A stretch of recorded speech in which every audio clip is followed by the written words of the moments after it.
Nós temos que entender é praticamente combinar sua situação constitucional, tá? Essa que significa que nós temos governo local, governo nacional, nós temos maatschappelijke middenvaart e também nós temos NGOs. Dus essa que significa que para cada desse sistema de governação que tem fundo disponível. Então, o que se trata de SDGs, essa aqui é verdade, nós temos que rekening com erfgoedwet, no caso aqui, mas também culture code.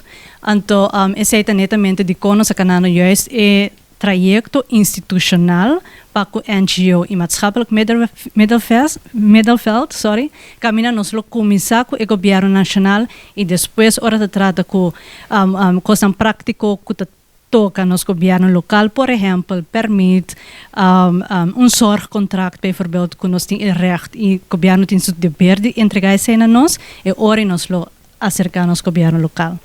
Dus essa é la que dice, é uma estratégia, pero é maneira de tratar instituto institucional que te trata como NGO.